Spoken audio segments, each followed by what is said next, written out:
Welcome to BAM Weekly, the show where we chat some sports, the show where we chat some entertainment, and then we round it all out and chat some sports entertainment. We're your hosts. I'm Boris, and as always, I am joined by Matt. Bonjour. How's everybody doing out there? We hope you're doing well. Happy Easter Monday, Joyeux Pâques, and all those fun things. Boris, how you doing on this fun spring Toronto morn? I'm doing good. Just doing my thing, but I'm doing really good. Very low-key weekend. I've had such a busy week yet again with the real day job and stuff. So I took this weekend. I'm just like, you know what? I need to recharge a said battery and just really took it super easy. Had very minimal family stuff, which was fantastic to do. But outside of that, yeah, man, I've just been trying to lay low, do my thing, recharge the battery. But overall, things were good. Been watching a lot of baseball, actually. Nice. Yeah, we're going to get into some baseball on the show, but that's good, man. I had a kind of a similar Easter weekend. I was set to go home, but my family is just buried in snow. It's back up north where I'm from. There's still a lot of snow. They just kept getting snow up to like last weekend. So yeah, my mom sent me a picture of like a snowbank that was 10 feet tall, maybe more, of plowed up snow, and just being like, hey guys, like let's do Easter later, like do your own thing this Easter kind of thing. So we all agreed. So that's cool. So yeah, I kind of hung out with friends yesterday, had a couple beers, played some football in the park. It was very nice. Came home, watched the Blue Jays, a little afternoon tilt against the Los Angeles Angels of Anaheim, passed out at 7 p.m. and slept until like 4 or 5 Eastern in the morning. And I'm feeling like $1 million today. Let me tell you, buddy. Yeah, no, dude, that's awesome. Yeah, this weekend was like the first real full spring-like weekend here in Toronto, and apparently this week it's spring, like inch and above spring type weather here. If you look on the old CP24, you see some numbers above 20 for the week. That's nice to see, man. Yeah, spring is a springing, which means playoff season is upon us. I think we should start with the NBA playoff preview. Get that out of the way. That's kind of like a good opening to this podcast here. Kind of like Saturday night's main event style. You start with the big match, you know? Is that the big match, though? I guess it is. But as we're talking about this, let's try to break down and explain the play-in, because I know a lot of people have questions about that. I was literally having this discussion with like 2 or 3 different people over the past like few weeks. Yeah, the play-in tournament, I like it, but I understand people kind of think it's annoying and awkward. So yeah, it's basically a play-in for the 7 and 8 seed in the NBA playoff picture here. So we have the 7, 8, 9, 10 seeds in the regular season in the East and the West. And that, yeah, they added some intrigue here with this. Like I understand why they did it. Keep lower teams competitive. This one game playoff scenario is a lot of fun. Gets good television rating. But yeah, it's a little weird and awkward, and fans still haven't quite nailed the concept down, you know? Yep, that's exactly it. But, you know, again, it's a business. It generates money. It generates intrigue. And, you know, I think that, look, I think I'm a traditionalist, right? And we've talked about this when we talked about baseball and stuff like that. So, like, to me, what's the harm in 1v8, 2v7, et cetera, right? That's kind of the way that I look at things. But look, I understand why you want to do things. You want to change teams up, especially, you know, in the NBA, right? Where if you take a look at like the past, 20, 25 years, I'm sure that there was a trend that the NBA saw that, holy shit, it's been the same, you know, 16 teams in the playoffs for the past God knows how many years, right? So, again, trying to keep things competitive, trying to keep things on par, trying to keep things on the level playing field. This is what they've come up with. And ultimately, at the end of the day, make some cash. Yes, sorry, Bob. Yeah, man, I get it. It doesn't bug me. I quite like the NBA play-in tournament. Anyway, so yes, let's get into the meat and potatoes of it here. So on Tuesday, April 11th, the NBA play-in tournament begins. Atlanta at Miami. The Atlanta Hawks at the Miami Heat for the 7th seed in the Eastern Conference. The winner will get the 7th seed and the right to play Boston in the playoffs. Who do you like here? Atlanta at Miami. Atlanta at Miami. I think Miami. I think overall, Same. I think is the better, stronger team. I think in our preview we had them higher than the play-in tournament. So, I think that Miami's got this. 100%. I trust Jimmy Butler more than Trae Young in a one-game situation. I certainly trust Miami's coaching staff more than Atlanta's. I think Miami has proven that they play Trae Young pretty well. Miami should romp. Yeah, so I'm taking the Heat there. Our other Tuesday, April 11th, play-in for the Western Conference 7th seed. Minnesota, who is falling apart at the seams. We're going to talk about that. Versus your boys, the Los Angeles Lakers. So let's first talk about Minnesota's rough. I guess it was last night as we record this, April 9th, Sunday. They Jaden McDaniels, their awesome rookie, punches a wall. He's probably out for the playoffs. Rudy Gobert, you may have heard of him, Defensive Player of the Year 3 or 4 times, punches a teammate during a timeout on camera. He gets sent home during the game. He might be suspended for one or both of these play-in games. Minnesota looks like they're falling apart, and the Lakers quite the opposite. One of the best teams since the All-Star break. The Lakers are hitting their stride since they have traded Russell Westbrook away. It is Braun and the boys, and boy, they're looking nice. So I think the Lakers are going to pump Minnesota. Yeah, I think so too. Again, I'm biased here, but Minnesota has just, I don't know what's happened to them. They've literally fallen apart, inflating, etc. The Gobert thing was just absolutely wild to see. And then you have the Lakers who, has the hardest working GM in the industry. And he's been able to really somewhat motivate this team into getting in here. Because, honestly, I didn't think that we'd even be in the play-in tournament. All they had to do is make it here, man. And yeah, that's Dallas just absolutely Dallas throwing in the towel, Minnesota falling apart. A lot of teams just wanted it less than LeBron and the Lakers, and they worked their way here. But that's the key, right? I think you said it, right? And all they needed to do was get in. And I've said it for the past couple seasons where this Lakers team is built for the playoffs. So I honestly do believe if they get past the play-in tournament, they are a team to watch in the playoffs. Yeah, brother. Agreed with that. More on that in a little bit. Let's go to Wednesday, April 12th. We got some loser leaves town matches here. So Chicago at Toronto, the Toronto Raptors versus the Chicago Bulls. Man, looks like the Raptors have mailed it in. They've quit on Nick Nurse. I think sadly he's leaving. And I don't get the Raptors fans who are out on Nick Nurse, who want him gone, man. It's hard to get a coach like that. We never had a coach like that before in franchise history, and we may never again. But players quit on coaches. Coaches have a short shelf life. I get it, but I wish he would stay. I hope he stays. Anyway, continue. Sorry. I just Raptor fans really bother me, right? Some of the most fickle fans, and it's just a case of honestly, we got to do a special on this one day. It's that they're a national team, right? So they're covered very differently than almost any other team. And I also find that there's that inferiority complex that the Raptors fans just cannot get over. And then you add to the fact that, let's be honest. Let's be 100% honest, Matt. A lot of the quote-unquote fans know shit all about basketball, but they love the Raptors. And I'm not saying that's a bad thing. I'm not saying it's a bad thing.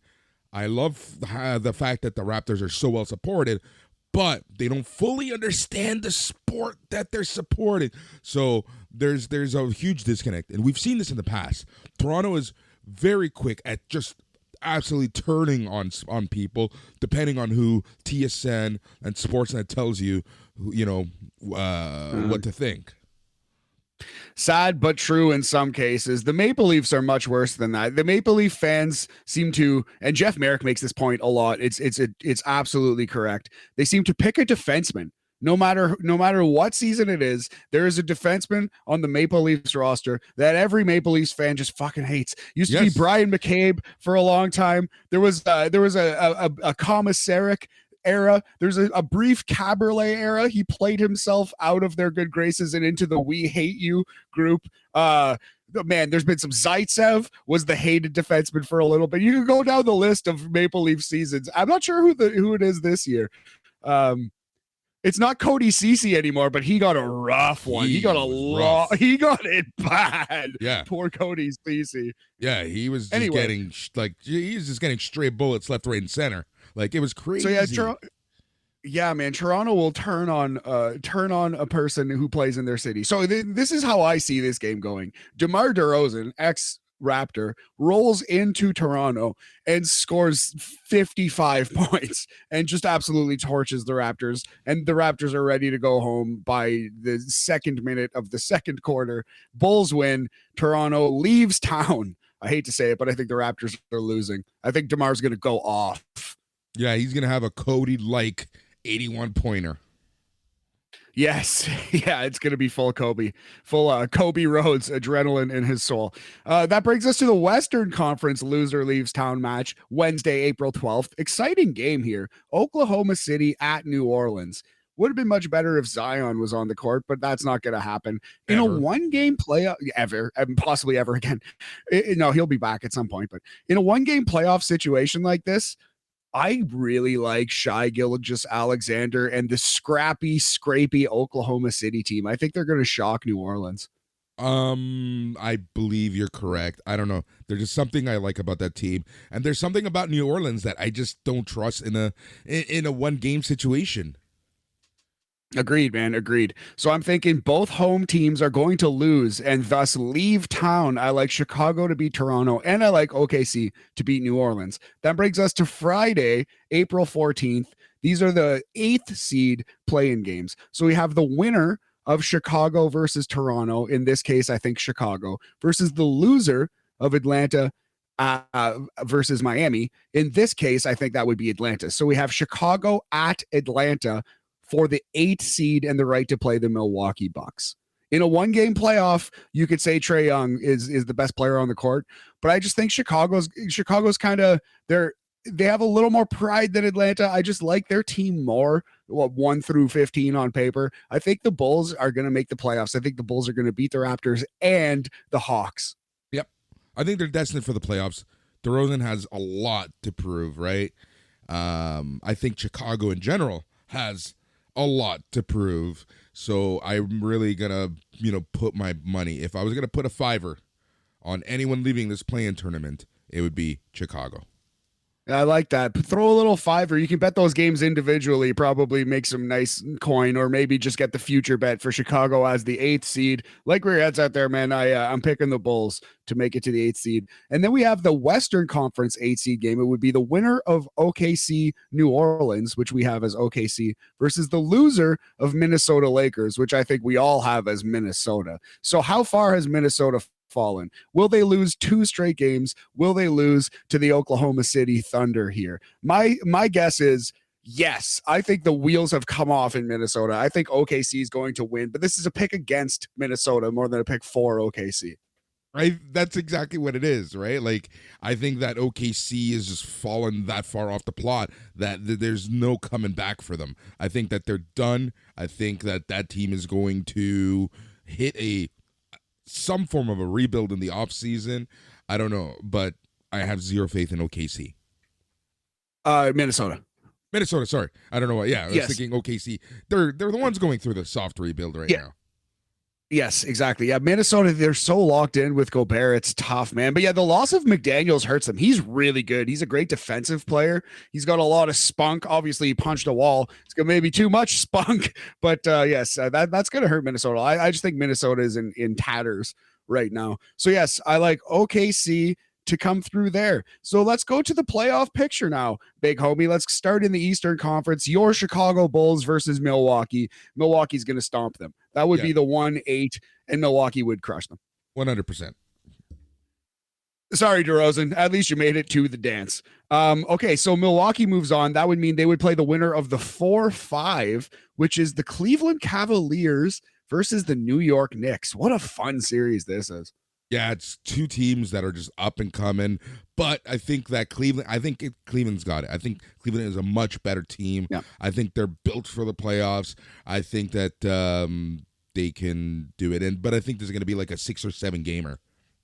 100% agree with you, buddy. If you're looking for sexy narratives, Donovan Mitchell, yes. New York boy. Word is he wanted to go to the Knicks, but they didn't want to pay the price. So Cleveland paid the price to Utah. They got Donovan Mitchell instead of the Knicks, and now he is playing in MSG in the playoffs. I think Donovan Mitchell will be the difference. Cleveland Cavaliers over the New York Knicks. I like where your head's at, buddy. Yep. That's exactly it. Cool. So we're going to the 3 versus 6 in the East. This year, that is the Philadelphia 76ers versus the scrappy Brooklyn Nets. Brooklyn's a really good team. Bridges has been sick. He's been Kevin Durant Jr. since Durant left. They're a deep team, kind of reminiscent of some Raptors teams. Lots of wings to throw at you, lots of defense. I think Philly's too strong, but this is going to be a tough series. It's a tough out for Philly. Yeah, so this is an interesting one. A lot of people want to just write off the Nets, right, since the trade deadline. But against Philly, you know what? I'm going to bet on the Nets. Wow. You're going Crooklyn. Shout out Shad and JTG. It is crime time for Boris on the podcast tonight. My God. They have so much defense. They're well coached. They think they belong. They're the nobody believes in us team, as Bill Simmons would say. Exactly. That's exactly it. I also just don't. I just have zero faith in the Sixers. I never trusted the process, and right now they're at a point that it's just like, how many times have people said do or die for them, right? And I think do or die was 2019 for them. Fair enough. I liken this to like that old wrestler who's finally getting a world title push. I think this is the world title push sort of for Philly. We'll talk more about Philly. They will run out of gas, but not yet, in my opinion. But I like where it could be, man. I don't love James Harden. I don't love Doc Rivers. Could be, man. Could be. Yep. I don't like them at all. But I think that they just have so much to prove, especially after they traded half the team away at the trade deadline. What felt like. Yes, the Nets you're referring to. And yeah, no, absolutely so. 100%. Okay, so we defer on that one. We'll go back to that in a second. Boston versus Miami is the 2-7 in the East. I think Boston will beat Miami. But again, Miami a tough out. Jimmy Butler, you hate to play him. Spoelstra is the best coach in basketball. Hate to see him on the opposing bench. You know what I mean? So yeah, Miami is an annoying team to play against. They will test Boston. Yeah, it'll be a scrappy series, but I think Boston's got this. Agreed, buddy. Agreed. So that brings us to the East semifinals, 1 versus 4, 2 versus 3. So that would be Milwaukee versus Cleveland, Boston versus Philly. In your case, it would be 2 versus 6, Boston versus Brooklyn. So Milwaukee, Cleveland, fun series. Evan Mobley and Donovan Mitchell are going to give the Bucks some trouble. It's a year too early for Cleveland, though. Milwaukee will win. Yeah. So here's the thing. I'm setting up for a Milwaukee-Boston conference finals. So that tells you all you need to know about who I think is going to win, right? Like, I just honestly think that, it's the inevitable, the Boston versus Milwaukee conference finals. Yeah. Man, if you've been watching the season, it sure seems like it, buddy. It sure seems like it. So Milwaukee, we both have going to the conference finals. In this series, I have Boston versus Philly. You have Boston versus Brooklyn, which is interesting. But yes, you have Boston going on. You've already said I think Philly might shock Boston just because I expect Embiid to go off. This is Embiid's Dolph Ziggler 2012 month. You know what I mean? He's going to go on a run, may have some big moments, but ultimately he will not be pushed to the tippy top to the main event. Yeah, I look, I can see that scenario playing out. I really do. But I don't know. I just think long-term storytelling says that it's not going to happen. Yeah. I think he's going to have a great series, but I think that everyone around him is just going to start floundering out. Yeah, while we're using wrestling metaphors, it is Milwaukee and Boston are The Rock and Stone Cold Steve Austin. I guess it's Stone Cold Steve Boston and Milwaukee, right? That's how it would have to be. And I'm proud of that one. I'm and so then proud of you Philadelphia, right now. Philadelphia is Mick Foley in this instance. Yep. So I'm hoping that Mick Foley wins the belt, but I don't think he will. I think Mick Foley is Sami Zayn. Philadelphia is more of a Sami Zayn here, more of a Cody Rhodes here. But they do win. They do win on the way to the main event. So that's the thing, right? yeah. Philly. I think Philly's got a lot of support. They got the fans. They got, I think, the general NBA viewer, right? But I just think it just comes down to Boston and Milwaukee just being way too good, way too strong, built for the playoffs. And I think that too deep. Both teams haven't even played to their full potential. That's very possible. That's very possible. Again, this is just a pure bet on Embiid. So we're going to our Eastern final. You have Milwaukee versus Boston. I have Milwaukee versus Philadelphia. I think Milwaukee will beat Philly. So that's where I have Philly tapping out. Let's say Milwaukee in 6 games. What do you think is going to happen in your East? Milwaukee versus Boston. Who you got? So my heart says Boston. They're just, I don't know. For the past, 3-4 seasons, they've been building up to this point, right? But you can't, people always rule out Milwaukee for some reason. As good as that team's been, as dominant as they've been since 2018 or so, people always rule them out. But I can't. I think I'm going to have to push forward, and it's going to be Giannis to the finals. Yes, I'm with you, buddy. Giannis to the finals. Sorry, Boston listeners. At least you have the Bruins, who are on an all-time pace in the NHL. Also, you have the Red Sox, who have won titles, and the Patriots are just sitting on a pile of cash like Scrooge McDuck. So you can eat shit, Boston fans, in fact. I mean, sorry, Boston fans. Thank you for listening. Let's move on to the Western Conference, Boris. Yeah, let's. All right, so we went through the play-in. So in our play-in situation, OKC would get the 8th seed. They would play the number 1 seed, Denver. Denver Nuggets versus OKC. Denver wins in like 4 or 5. Let's give Shai Gilgeous-Alexander 1 because he's sick and Canadian. Yeah, exactly. All right, so Denver in 5 games. The 4 versus 5 in the West is Phoenix versus the LA Clippers. Kawhi versus Kevin Durant. That's a fun series. I think that it really is. Here's the thing, though. I think at the end of the day, Phoenix is just a better team. Yeah, man. Clippers absolutely. The loss of... Yeah, they're going to clip. The clipping issues here in Los Angeles. The loss of Paul George is bad. If Paul George does come back, he's going to be at like 50-60%. That looked like a terrible knee injury. There's talk he might come back for the late games of this series, but I don't think even it's going to go that far. Phoenix is 8-0 with Kevin Durant in the lineup. 8-0. I know, like, they played some regular season. They're not getting everyone's best effort. It's different in the playoffs, and who knows if he's going to stay healthy. But put that in your back pocket. Phoenix has yet to lose with Kevin Durant in the lineup. Yep, exactly. I think that he's just rounded out what Phoenix needed, right? And if you look at Phoenix, the past 2-3 seasons, again, they've been built for this, right? Like, I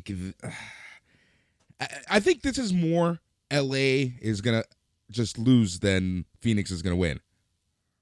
There you go. Well, LA is a one-man team. It is Kawhi and the Kawhiettes, Kawhi and the Leonards. Anyway, yeah. So we both like Phoenix there. So that leaves us with Denver, Phoenix in the next round. So here we go to the bottom of the West bracket. 3 versus 6, Sacramento, the 3 seed, Sacramento Kings versus the 6 seed, Golden State Warriors. What a fun series. The little brother Sacramento Kings. They are the 3 seed to the Golden State Warriors, hoping to dad dick them once again, Boris. Oh, and they will. They will. Look, I think Sacramento's been kind of like a fairy tale season, right? Considering where they've been the past few years. But you cannot rule out what Golden State is and who they are, right? Like, they're just, Golden State is a dynasty. And I don't know why people always forget that. Similar to Milwaukee in a sense, right? Like, people forget how good this team actually is. I think they've won 4 of the last 8 titles. Yeah. So though they've stumbled in a couple years, they're a dynasty, absolutely, by any stretch of the imagination, by any definition.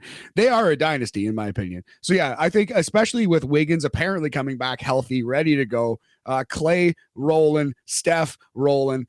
I would be pretty surprised if the Warriors lost here. I just think, yeah, Sacramento is sick, but I don't know. I will believe that Golden State is not going to win when they're defeated in the middle of the ring. You know, like with this team healthy, they'll beat Sacramento. The clock is striking midnight for this Cinderella team, right? Like, I never in any imagination, in any pool, in any scenario would have put Sacramento as number 3.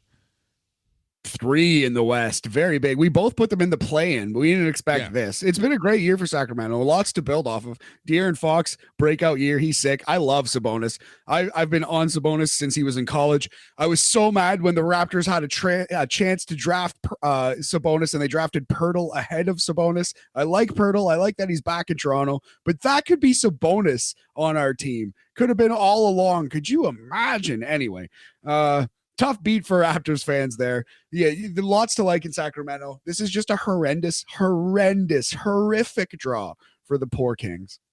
Yep, exactly.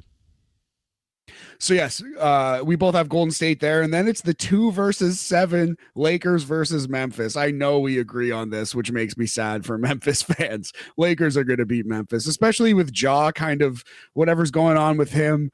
I mean, Dylan Brooks, while he's sick, he's liable to get suspended and miss a couple games like Draymond at any point. I just think, yeah, the Lakers are going to beat Memphis this year. I can just see it. I can just see it so clearly. Yeah.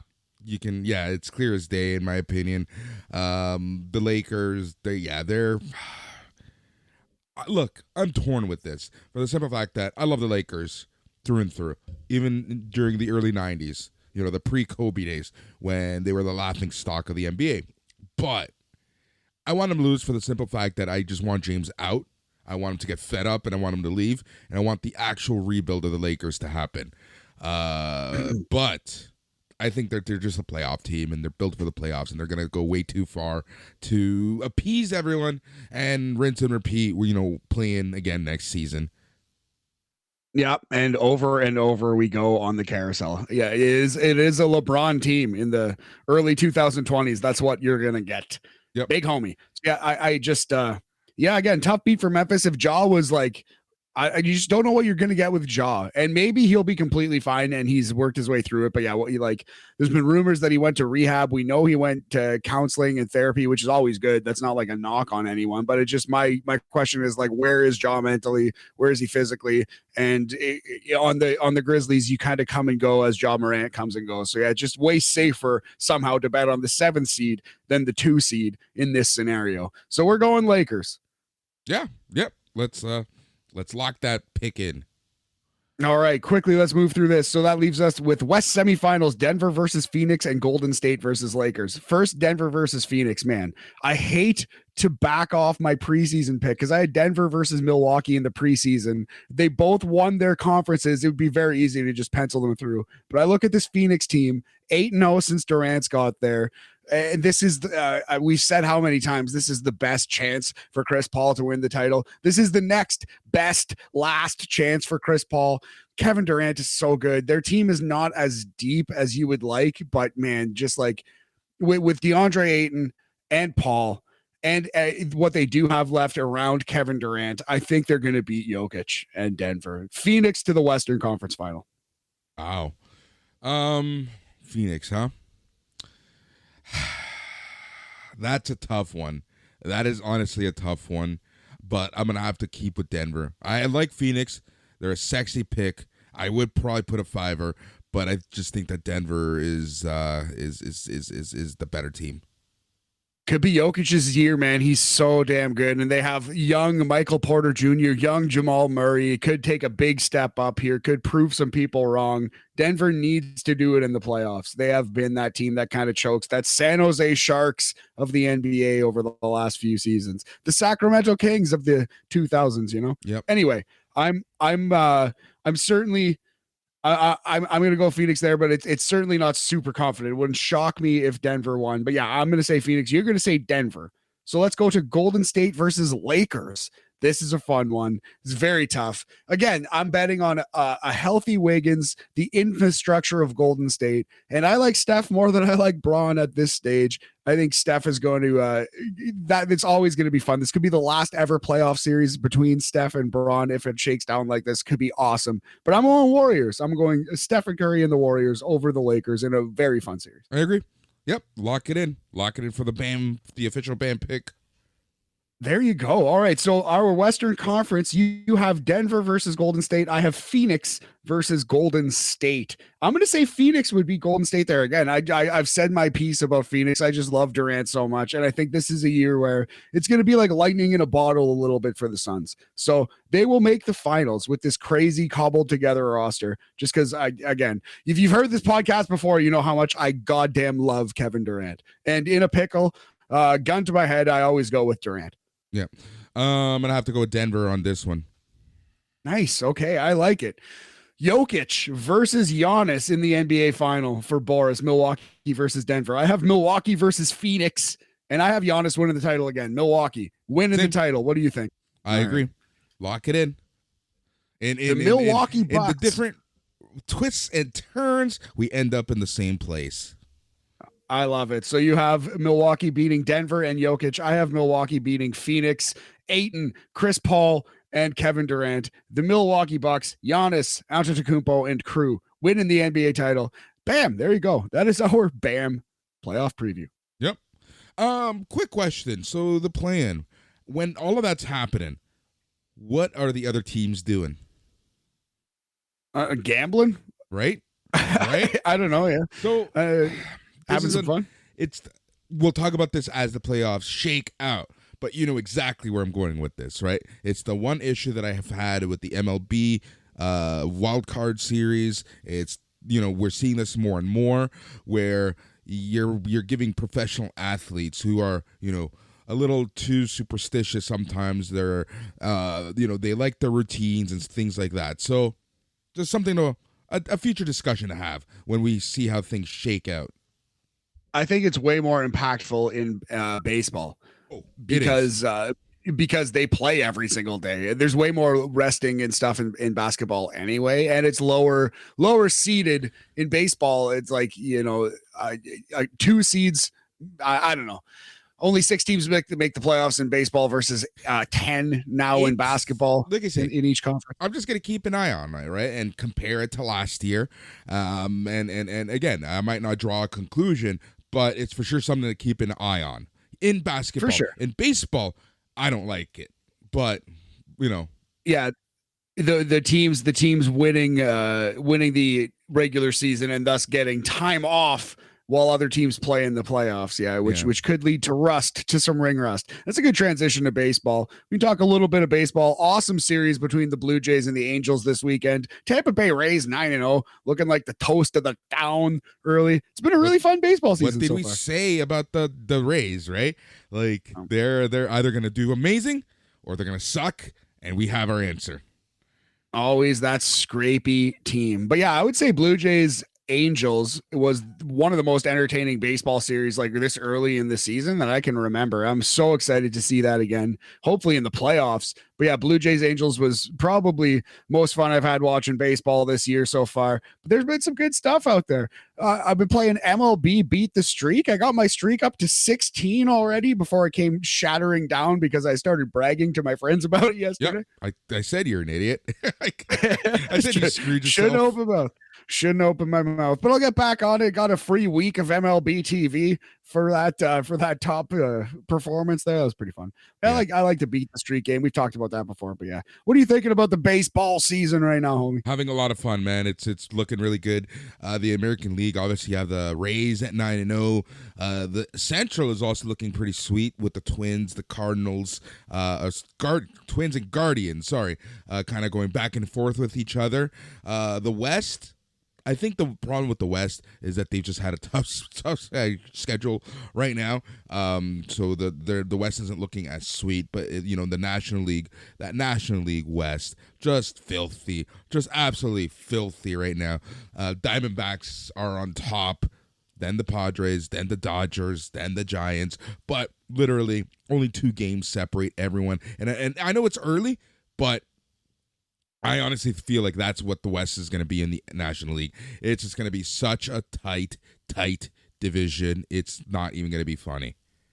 Yeah, the NL West is sick. NL West and NL East are both very good this year, although the Nationals kind of suck. And the Phillies have stumbled a little bit, but I do think the Phillies will figure it out. But yeah, no, baseball, it's back, man. It's exciting. 2023 is the year that baseball returns. Yeah, it's been super exciting. The pitch clock has already proven its worth, in my opinion. Agreed. Yeah. I certainly sped up the pace of play, just made it's not, if nothing else, it's helped bring baseball back into the zeitgeist, for lack of a better term. It's kind of been a hot talking point. We've talked about it like 10 times on this podcast, so also makes for some interest in the sport. The amount of space stealing has just been so exciting to watch between the pitch clock and the larger bases. Runners are getting a lot more ballsy, right? We're like a step away from Alejandro Kirk turning into Ricky Henderson at this point. that's aggressive. But no, you're right though. It's not as much of, like, they used to say the 3 true outcomes, right? Home run, walk, or strikeout, and that's what baseball was becoming. But there's a lot more action, a lot more base stealing, a lot more base hitting contact, as it were. Yeah, baseball's in a great place, man. The product on the field seems to be much better 2 weeks into the season. Yeah, it's crazy. It is crazy. So give a pizza party to the people who strategize rules and whatnot. 100%, 1000% agree. Yeah, game's in a good place. Also, the video game is really good. You mentioned that I should do a video review for BAM. Throw it on YouTube. I might do that. A little breakdown of MLB The Show 23. I would recommend buying it. I bought it on the Switch again this year, and I have no complaints. I'm not a graphics snob, though. If you are a graphics guy, you might want to get it on the Xbox or PS5 if you can, if you're so inclined. But yeah, no, I bought it on the Switch. I'm loving it. I've played it like a little bit almost every day since I got it, for like at least 15-20 minutes, No, that's awesome. No, I love seeing the Switch getting some love, right? Like, yeah, but you're right. If you're a graphics snob, which if you're playing a baseball game, I don't know what you're thinking. Yeah, you probably don't want to get it on the Switch from what I've seen. But I just love that portability, right? Like, especially like I'm back on the road this week. I'm already looking at the Nintendo store. What game can I buy? And I think it's going to be The Show. I'm thinking it's going to be The Show. If, nice. AEW had a video game, that would be the game on my Switch. But who knows when that's coming out at this point. I really think the whole holdup, a big part of the holdup is CM Punk on that whole thing. I actually really do, which is crazy if true. We'll find out when the game comes out what the holdup was, I guess. Anyway, that kind of does it for me for sports chat, homie. We're going to have more with MLB as the season progresses. There's an entire summer to talk about baseball. I think next week on BAM, we have to do the NHL playoff preview. Basically do what we did just there for basketball for hockey, and talk about the Leafs, talk about what's going on for the Stanley Cup. That's going to come next week on BAM. Yep. Kings to the finals. That's all I'm saying. All right, so let's move on to some wrestling. Matt, I have a question for you. Hit me. Did you know that Smashing Pumpkins Professional Wrestling, the NWA, had a pay-per-view this past weekend on Good Friday? What? On Good Friday? Really? I actually did not know that. It's pretty sad. That's a tough one. That's how far they've fallen, my friend. They've fallen so far off our radar that the only reason I knew that they had a pay-per-view, and again, apologies to people who watch it, right? But this is just like where we cover so much here. We talk about so much wrestling. We cannot possibly watch and keep up with everything, but I try to at least know when certain stuff was happening so I can eventually watch it, possibly talk about on this show. I didn't even know that NWA had a pay-per-view, and the only reason why I knew was because I randomly saw the Slam report for it. Dang, Tommy Milagro holding it down? Yep. He's the one one purist, the one truther. Says the guy who covers Impact a lot, right? But yeah, at least Impact delivers in the ring pretty consistently. that's about it, right? But yeah, man, NWA had their pay-per-view this past called. Yes, this past Good Friday, the best Fridays. I just loaded it up on the Wikipedia machine here, Boris. It appears to have been called NWA 312, a reference to the Chicago area code, because this was held in Highland Park, Illinois. NWA 312. Yeah. Can you imagine a pay-per-view being called 416 or the 6? I could definitely see the 6. I'm actually surprised that GCW didn't they call it like the 6? Wasn't the number 6 in the title somewhere for that show? No? I love the fact that we're referred to as the 6 when the amount of people who still have a 416 area code you can count on the back of your head. Well, I think it's the 6 because it's also 647, right? Yeah, that's my area code. It's mainly for the 416, but you can extend it to the 647. Right. That's why I think it works though, because you can, because there are 2 or 3 that actually. Yeah. Everyone's getting 437 now. That's the new one, 437, right? Yeah. Yeah, you have 289, 437, 416, and then let's be honest, most people have 905. That's no, get out of here. That's Mississauga and West, right? People who consider themselves from Toronto like to have the 905. That's what I'm trying to say, right? Love it. That's the downtown snob. Anyways, let us move on. So I didn't watch this at all, not a second. Was kind of planning to just to talk about a little more intelligently than this, but here we go. My friend, we have a new NWA national champion. A new NWA national champion. Who is that? EC3. Oh, controlling his narrative. The former Derek Bateman, EC3. So he beat Scion. It appears. That's what it looks like. Okay. A match that I really want to watch is this tag team match, La Rebellion, Bestia 666 and Mecha Wolf against Magnum Muscle, Matthew Mims, and Dak Draper. I think that match would be a fun match, but we still have La Rebellion as the NWA tag team champs. Yes, Dak Draper. We were high on him. He kind of disappeared from the scene, but he's been on Ring of Honor. He's been popping back up. I want to see more Dak Draper. I think he's really good. He should get a shot in NXT. He seems like a WWE type wrestler to me, this Dak Draper. Yep. Bully Ray was on this. He beat Tom Latimer via DQ. That sounds about right. But Camille continues her Roman Reigns like streak here, beating La Rosa Negra to retain the NWA Women's Championship. Nice. Camille's sick. That's the one of the few things NWA does correctly is the push and ring time of Camille. Then the total opposite of one of the things they do right, and it is you must acknowledge him at this point. Tyrus is still your NWA champion as he beat Chris Adonis. Funkasaurus versus Chris Masters in 2023. Cool. No, I like Chris Adonis. Main event to a pay-per-view. Pay-per-view? You have to... Matt, that couldn't even main event a dark, like a set of dark matches. Oh man, I don't want to throw shade to Chris Adonis. I don't care. I think he's doing great. I think he's rejuvenated his career. But and like politics aside with Tyrus, he is the worst wrestler in the business, no matter what he believes or where he appears on television. He's the worst professional wrestler in wrestling. It would be egregious if he was, the nicest, most caring, giving man on earth. It would still be egregiously bad that he is the world champion. Again, I love how people try to say it's because of your politics you don't like Tyrus. No, it's because he's a shitty wrestler. The other part doesn't help. It doesn't help, of course, but yeah, no, that's the real issue here is that he's the worst wrestler in all of professional wrestling. He's the last guy who should be champion. Anyway, it would have been cool to see Chris Masters win. NWA 312.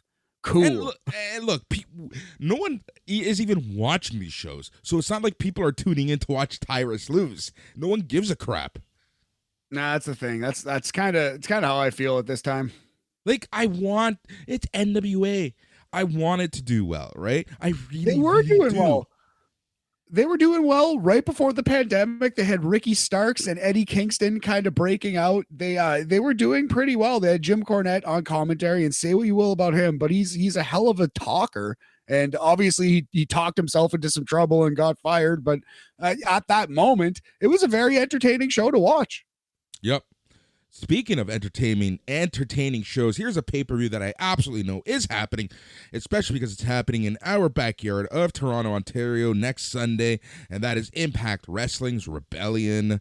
That card is shaping up it's looking like a really good card. So let's just jump straight to this. Let's give our, I guess we are giving our preview to Impact Rebellion this weekend. I'm not attending. I'm on the road. I'm kind of sad about that. But yeah, this card is looking really good. It's a really cool venue for a wrestling show. I love that venue. Formerly the Docks nightclub and concert theater, it is now known as the Rebel. They're in downtown Toronto, overlooking Lake Ontario. You see the skyline. I love that venue too, man. That's one of the places I've been for a couple shows, and it's really dope. So I'm very excited to see a wrestling show from there. Rebellion 2023 from Toronto, just down the road from this podcast. Impact has run quite a few shows from there. They've done a lot of tapings. They had Slammiversary there in 2018, I think. Very cool, and Impact looks really cool in there. I like that venue. But this card is really looking nice. So let's quickly go through it. We have a 6-man tag team match. We have The Design, Diener, Angels, Khan, and or Callahan versus Joe Hendry, Dirty Dango, and Santino Marella. Santino getting in there. No way. Yeah, it's hometown, man. Why not? Yeah, absolutely. Hometown-ish. That's fun. Yeah, ish. Yeah, fair. He's a Mississauga boy. He's a 905er, Boris. Right back to it. Full circle with this conversation. Amazing. That's fun. Joe Hendry, a perfect partner for Santino Marella, and of course, the Dirty Dango, Boris. Yep. Dirty Dango himself. All right. That match is going to probably be fun. All right, we have a Impact Knockouts World Tag Team Championship match as your champions, the Coven, Taylor Wilde and Killing King, go up against the Death Dolls, Rosemary and Jessica. Nice. Always love to see Rosemary on the card in Toronto. That's good. It's I don't think she's Canadian, but she's like honorary Canadian because she's a Canadian independent legend. She's like been on every independent show in the 2010s, and she's always delivers. Rosemary does. Rosemary, she's Canadian. Is she Canadian? I thought she was from Buffalo. No. She's Canadian. She is nice, full on Canadian from Winnipeg. Go. Good Canadian gal, Rosemary. I thought she was one of the Buffalo wrestling crew. No. The bunny, a lot of people think is from Buffalo as well, but she's actually from North York. Interesting. There you go. But you did not, your sister did not go to school with the bunny, though she did go to school with Aaliyah. With Aaliyah, correct. Of WWE fame. All right. We have small world. It is a very small world. An Ultimate X match for the Impact World Tag Team Championship. Bullet Club's Ace Austin and Chris Bay versus Motor City Machine Guns, Alex Shelley and Chris Sabin. I will definitely watch this match. There's 2 or 3 on this card that I'm going to for sure watch. 1 out of just pure intrigue to see who wins, but 2 out of work rate. And this is a work rate match. I can't wait to see what the Motor City Machine Guns, probably going to be their last ever Ultimate X match. Both of these guys. Yeah, hopefully, right? I would say both of these guys, but obviously, especially Chris Sabin, instrumental in the Ultimate X match, like starting those things off and being like the MVP of Ultimate X, other than AJ Styles, who is the king, the all-time king of Ultimate X. But other than AJ Styles, I'd say Chris Sabin is probably the silver medalist of the Ultimate X match. Yeah, I think that is for sure something. Chris Sabin, did you know yesterday he celebrated his 20-year anniversary with TNA, Impact, whatever you want to call them. Wow. No way, Chris Sabin. Oh man, every time I rip Impact too much, I kind of feel bad. I have a soft spot for this Impact. They're still scrapping in there, good for them. But yeah, I'm excited for this match.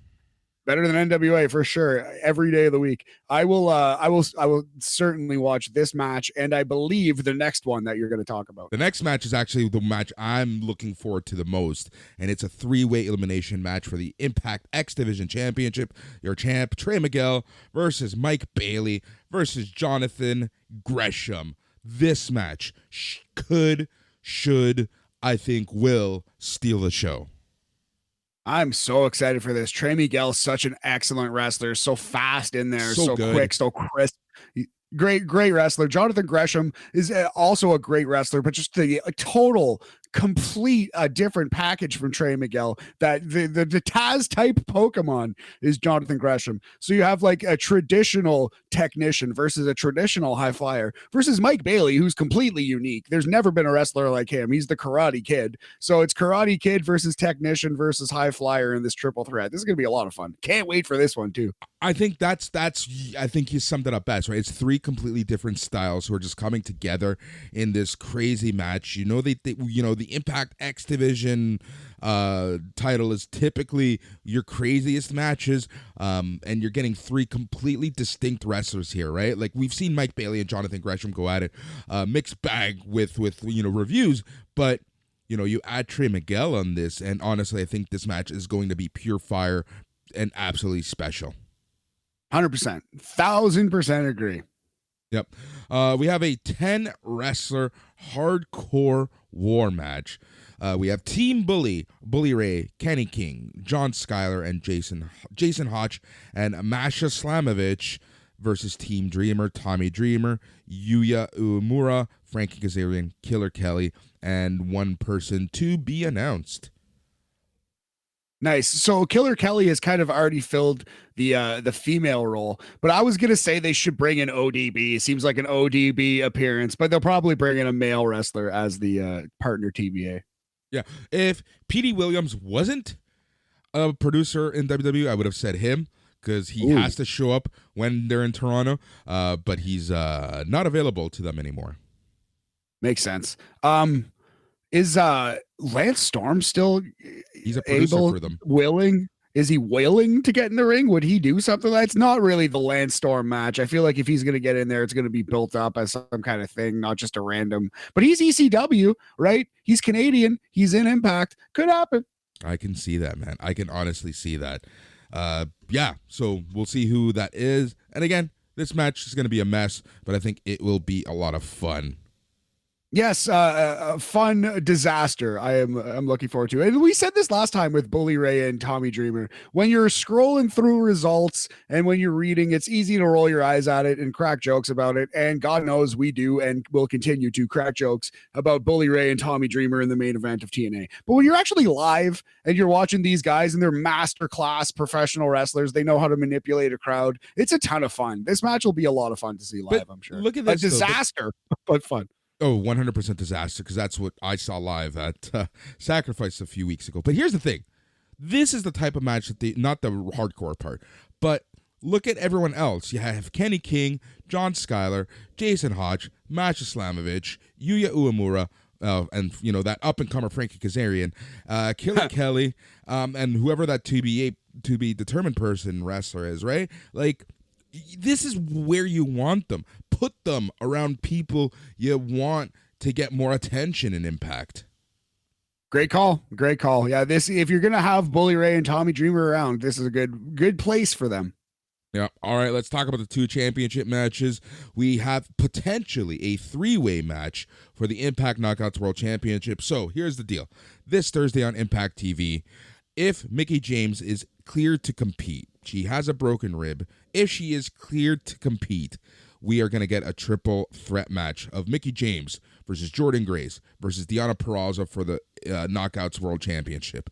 If Mickie James cannot compete, we are going to get Jordan Grace versus Deonna Purrazzo for the Impact Knockouts World Championship. Pretty fascinating match. So much they can do here, man. I kind of want to see Mickie James get in this match and not get pinned and lose and have to retire. Ooh, that could be a fun twist. And then she has to work her way back into Impact, because they are still doing the Ric Flair storyline with Mickie James, right? Where if she's the champion, she must continue to defend her title. The first time she loses, she must retire. So I think that they could kind of do a clever thing here now that they found themselves in this triple threat. Wrestling needs to take advantage of the twists and turns that happen in real life more. They don't need to all be Tony Khan sticking to the plan no matter what. I think this would be a cool thing to do. Having said that, they're probably going to use this opportunity to get the belt off Mickie without putting her in the ring. I bet even if she is cleared, they're just going to let Mickie sit this one out, and it's going to be Jordan versus Deonna for the title. That's what I'm guessing. Interesting. I can see that for sure being the scenario. I haven't really put too much thought on this, but I kind of like where your head's at on that. Yeah, like if I was booking, I would write some kind of situation where Mickie James loses the title here, does not get pinned, gets totally screwed, and has to fight her way back into the company. And that could be a new, because we've already seen the Ric Flair angle, and Mickey's done an excellent job with it, but it could be a good way to freshen it up for the second half of the angle. That's what I would do, but I don't think she's getting in this match. I think probably Deonna will win, will beat Jordan here. I also think that this match, in my opinion, should main event. That's tough. I agree. I agree. I'm just fine because with one of your main championships being the main event, right? I just don't think, and no disrespect to either guy, but with Josh Alexander out of the match, I just think that they should give the women their spotlight. And with the vacant Impact World Championship, I just really do believe that Mickie James and Jordan Grace and Deonna Purrazzo could, whatever story they decide to go with, that to me is more intriguing than what we're getting with the vacant championship, right? Like, I think it's almost a foregone conclusion that Macklin is winning that. And I'm not, again, no disrespect to Kushida or Macklin. I think they're going to have a great match. I'm liking what Macklin has done in Impact for the most part. Kushida is Kushida, I'm so happy that he's just getting back into the swing of things. But I really do think that just because of everything that's gone down, with Josh Alexander off the card, you might as well just put the women on top. That's a great case, man. I like it. I didn't think of that, but I 100% agree. I like where your head's at. And yeah, Kushida versus Steve Macklin is the other match for the vacant world title, the men's world title. So yeah, we're probably going to get matches for a vacant men's and a vacant women's world title. But yes, so the vacant men's world title match, Kushida versus Steve Macklin, I think it's going to be a worse match in the ring, inferior in ring, and honestly, at this point, inferior star power to the women's match. So I'm right there with you, man. That's a great call. Yeah. So that's where we are. Steve Macklin, I think, is going to win this one. There was one last point that I wanted to make. Who I actually think is going to be that to be determined? And again, I haven't looked at results. I don't really read ahead with Impact stuff. But in that hardcore war, I think it'll be Scott D'Amore. Oh, Canadian. He's been out there throwing destroyers and stuff. Yeah, you're right. That's definitely who it is for sure. Good call. Yeah. Good call. So that's Impact Wrestling Rebellion. They're here on Sunday. They're back on Monday with TV tapings. But this card is looking pretty nice and sweet. Did you by any chance catch clips of Josh Alexander giving back the world title to Scott D'Amore? Oh, that's sad. No, I didn't. Oh, dude. So he gives the title. His little kid runs right up, snatches the title, and is crying to his parents, saying, "Why are we giving this back?" Oh, best performance. I wonder. Best performance of a kid in wrestling ever. Amazing. Best child acting performance since Haley Joel Osment in The Sixth Sense. I love it, Boris. Yep, exactly. Shout out to the kid, to the Alexander family. Y'all are a talented bunch. That's awesome to hear. They really are.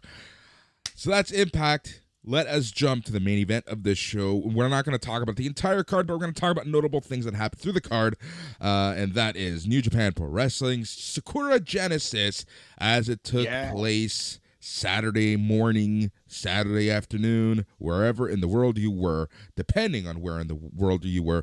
So let's just jump straight to things. So looking at this card, and after I did all my notes, I'm like, you know what? New Japan, I like this direction that they're going in because half of this card was meaningful.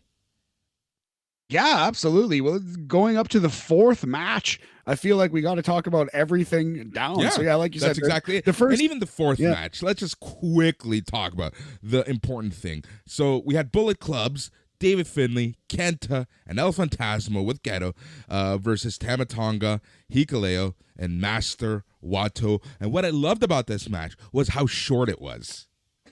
Yes, under 10 minutes. Bullet Club getting the Duke, getting the win over the Gorillas of Destiny and poor Mr. Watto.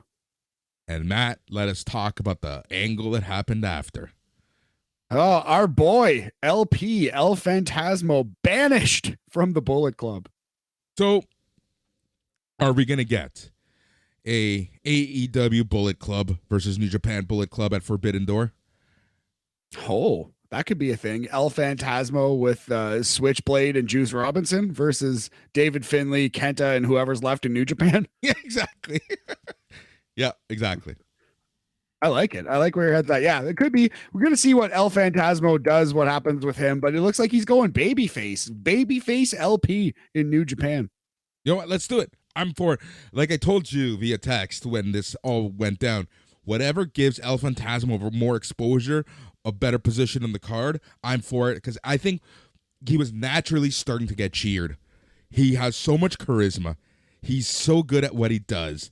His back rakes, his whatever, like everything he does, there's just got so much pop reaction, even from a silent crowd, that you gotta do something with him.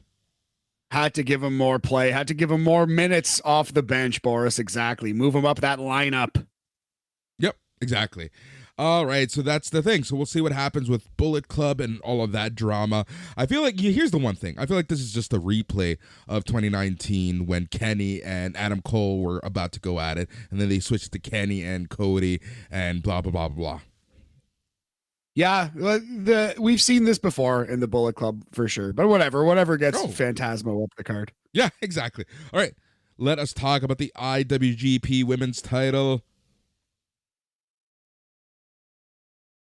Yeah, Mercedes Moné versus Azumi versus Hazuki for the women's championship here, Boris. This kind of, I predicted this. You didn't think it was going to go down like this, but I thought Mercedes just wanted to have a high-speed match with two wrestlers that she liked a lot, that she handpicked, and that's what I think we got here. Mercedes Moné tried to keep up with Azumi and Hazuki, did a pretty good job. This was a pretty good match, all things considered. Sasha Banks, Mercedes Moné retains, I should say, her title. Yep, and the next challenger appeared, and that's Mayu Iwatani. Yeah, this is pretty funny. Mercedes tried to cut a promo on Mayu, but the mic wouldn't work, so she just slapped the shit out of her. That was a good build for this match. Mercedes versus Mayu is going to be a lot of fun. That should be a really good one. That's like the kind of match that Sasha came over for. That's the kind of thing that Mercedes has been waiting for, you know? Yep, and that's gonna go down April 23rd. So this is should be a very fun match. 100%. Man, I just want to see Mercedes Moné versus Starlight Kid. That's what I want to see. Oh, that's a really good one. I want to see her versus Utami. That's the one that I have circled. Yeah. Yep. All right, let us go to the NJPW TV title. You have your champion, Zack Sabre Jr. versus Shota Umino. This did not go down the way I expected at all. Yeah, Shota got so close, but Zack Sabre Jr. ended up cradling him and winning. Classic ZSJ match, classic ZSJ finish. Shook Shota's hand at the end of this. This was great. I love Zack Sabre Jr.'s work, man. I can watch him wrestle every single day. Same. I completely turned the page on him. Like I turned around on him. I didn't buy him for the longest time. I thought he was great, but I didn't buy him. But lately, he's found a character. He's found a voice, and I'm really liking this. So I'm really looking forward to. And here's the thing, while it didn't go as I expected, it didn't. And Shota Umino losing, it didn't hurt him in any shape, way, or form.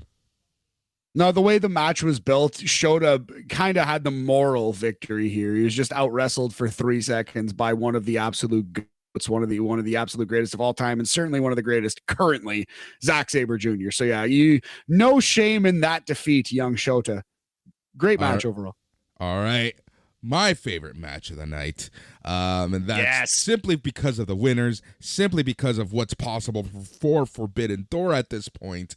And that is Aussie Open's Kyle Fletcher and Mark Davies. Finally, not only did they win, but more importantly, getting the tag team titles off of Bishamon, Hiroki Goto, and Yoshihashi.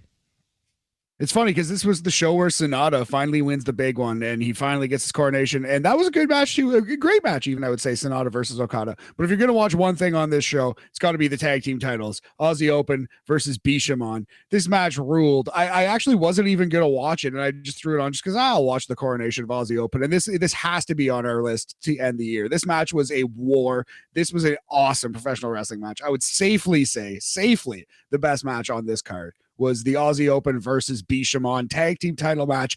Aussie Open, oi, oi, oi, your new IWGP tag champions. What a fucking battle this thing was. Yeah, it's funny. Bishamon's best match was their losing effort. But more importantly, and again, just looking forward, right? Like this really puts us in a trajectory where it is possible for us to get AEW, tag team champs, FTR, versus IWGP Tag Team Champs, Aussie Open, Part 2 at Forbidden Door, or a future New Japan or AEW card. Yeah, for sure Forbidden Door, though. I bet money that it's happening at Forbidden Door because Tony likes to call back to certain matches, right? And FTR have an all-time classic in that building versus Gargano and Ciampa, 2 out of 3 falls in NXT. So I'm guessing we're going to get Aussie Open, FTR, 2 out of 3 falls at Forbidden Door. That's what I'm thinking as well. Also, you know, that if that happens, I take anything back I've ever said bad about Tony Khan. Beautiful. I love it. Not at all. Fickle, Boris. Fickle. Are you going to Forbidden Door? I'm still on the fence because it seems like it's going to be expensive. I'm going to try to get some media credentials. I want to go to the Forbidden Door press conference is what I want to go to. Just start eating muffins. I think that's going to be more attended than the event itself. I think more people want to go to that than the I don't mean that in a bad way, right, per se. Yeah. I would like to go to Forbidden Door because it's an awesome wrestling show happening very close to my house. But if I end up just having some beers and some people over instead, that will be fine too. I'm still on the fence. I don't have a ticket yet. Yep. All right. The next match, another just banger of a match, was Hiromu Takahashi versus Robbie Eagles. Yeah, big day, big couple months for the Time Bomb. He had a banger against Leo Rush, banger against Robbie Eagles, and he's challenging for the world title, the big belt, the heavyweight championship, while still holding the cruiserweight title, the junior heavyweight title. But yeah, this was a great match. Robbie Eagles slaps, man. He's an excellent wrestler. Hiromu Takahashi is one of the most underrated guys in wrestling. He's really, really good, and he doesn't get that credit anymore because there's just it's a cluttered field, you know. There's lots of great wrestlers out there, but Takahashi is fabulous. Love Hiromu, the Time Bomb. Yeah, I'm glad to see his pre-injury, pre-pandemic spot back. Yes, same. Yeah, so you've seen this match, you've seen this kind of match before, but if you love the Time Bomb, go watch this one. And if you love Robbie Eagles, Australian boy, right? I believe good Aussie lad. Yep. Yeah, fuck yeah. Let's go. So yeah, this is an excellent match. And it set up our main event where Kazuchika Okada lost the title, Boris. Finally, handsome young SANADA has scaled the mountain and won the big one in his your IWGP world title. And his next opponent is going to be the Time Bomb, Hiromu. Yep. Right call. I think this was the right call. I think we were talking about this, right? They repackaged SANADA with just 5 guys, and I think this was the right move to really put some prominence, to put some legitimacy to this group, to SANADA, to this new attitude, and everything, right? So I think this was the right move. And like I said, I'm pretty sure Okada's going to take a bit of a break. But yeah, this is great. Match was good enough. I'm not the biggest SANADA fan, but I like Sanada more as a singles wrestler. His matches with Okada are always good. Okada can always find something good out of Sanada. Okada can honestly find something good out of anyone, but they have good chemistry. But yeah, this match was fun. This match went as long as it needed to be. It was almost teetering on too long, New Japan styles, but this match went, just under 27, 28 minutes? It was too long, but the finishing stretch got me all the way back. The classic Okada finishing stretch, where the last 2 to 4 or 5 minutes of the match is just brilliant, breathtaking stuff. He might have the best finishes in the history of wrestling. Honest to God, Okada matches always just leave you at the edge of your seat when they're done. Yeah, they do. Like the last 10 minutes of any Okada match is some of the best book stuff because there's so much storytelling too. Like just reversals and counters and rewarding you for paying attention, not only to the match you're watching, but previous matches. If you've seen them, he knows how to work in the history. Just great stuff. So yeah, I think Hiromu is a great opponent for Sanada for 2 reasons. One, they have a built-in history, both being part of LIJ until Sanada broke away. And 2, Hiromu is a great bet to get a good match out of Sanada, to get a match that people care about out of Sanada, to get a match that Sanada cares about out of Sanada. I don't think he's going to be able to fall asleep in the ring in there with Hiromu. Yeah, agreed. That's exactly it. So yeah, so I love the booking. Guido, good job. The handsome young man has scaled the mountain, Boris. He done did it. By God almighty. Yeah. Man, I'm really looking forward to this Takahashi push. I know he's not going to win just yet, but I kind of love this. There's so much story and history between the two. I love the fact that Takahashi has to go through Kanemaru to get that title shot, which he should and will. Oh, he will. But, yes. I just like that, right? I just like that they're telling a full story with Takahashi, really building that up. And doing that. So we'll see where we go with that. By the way, did you see the mini tournament for the U.S. title?